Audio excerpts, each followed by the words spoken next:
Okay, gang, just finished off reading my new issue, Convict Conditioning 2. Big fan of Paul Wade's work because that, after all, did spark on my whole body weight revolution and everything like that.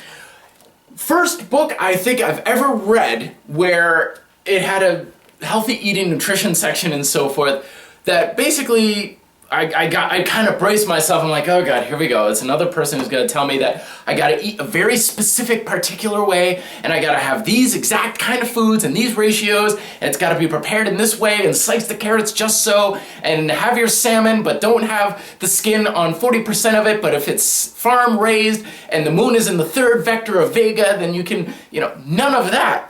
I loved the approach in this because basically, I'll read you verbatim. If you want to lose flab, apply the prison diet as a template and follow these simple rules. 1, eat evenly spaced meals throughout the day. So its intervals are fairly even. Eat at regular times and eat a balanced menu. That was about it. That was about it. Now, I'm not saying that in the past that diet is not important. I certainly do believe that what we eat and how we eat is extremely important in reaching our goals. But I really think over years I've come to this belief that we're really making this thing far more complicated than it needs to be. It's like it's a rocket science, and you gotta have all these logs, and you gotta make sure that your strawberries are prepared a certain way. Whatever. Whenever someone comes at me with a bunch of food rules, like, oh, you gotta make sure this is organic, and this is farm raised, and this is done this way, and make sure that if you're eating this, it's this type and not this type, and it's cold pressed. I'm like, whatever. Stop, screw it. I don't want any of these food rules. My belief these days is that diet is important, but it's not that important.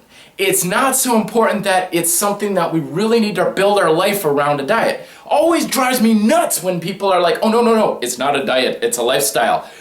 Oh my God, I could think of so many better things to base my lifestyle around rather than not worrying about what's on a damn food label. I don't read food labels anymore. I don't count calories. I don't weigh my food. All I do is like, oh, okay, piece of cake, do I really want it? Yeah, maybe half. That's the extent of my diet. And I'm far better shape than I ever was, and far leaner and more energy than I ever was whenever I was following the rules and regulations and everything like that. The last thought I have for you is something I've kind of thought in the back of my mind for a long time, but I've been kind of reluctant to say for backlash, but what the hell, let the haters come on. I really don't think diet is nearly as important as we think it is. You read these diet books and you read the ideas these days, and it's almost as if the person's like, oh yes, eating organic, well, you're going to get leaner, you're going to get healthier, you're going to stave off cancer, you're going to live longer, you're going to perform better at your job, you're going to fix your marriage, you're going to have a better house, you're going to fix your car, you're going to have universal acceptance of the entire planet, you'll fall within enlightenment, you'll find God, and all these great things. Here's the thing, is food gives you nourishment, that's it. It has like everything in fitness, it has a limited scope of what it can do. There are some things it does great, some things it does okay, and there are some things no matter what you do, no matter how you eat, you're not going to improve upon it.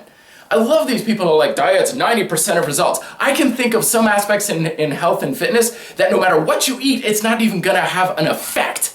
I don't care what you're eating or how much protein you're getting or if your strawberries are organic. If you're not getting out there and busting your ass, you're not gonna get stronger in the weight room. You're not going to get faster as a runner unless you actually get out on the track and you start running. There's not a diet or a food out there that actually makes you build muscle outside of exercise. It's impossible. If you're lacking nutrients, then a healthier diet will give you those nutrients, but that's as far as it goes. That's all you can ask for. And I believe with Paul when he says, just follow these basic rules and you're covered. You don't have to make this thing more complicated in order to cover the basic rules. Cover your bases, then move on and focus on other things that are possibly a hell of a lot more important. Haters down below, till then be fit, live free.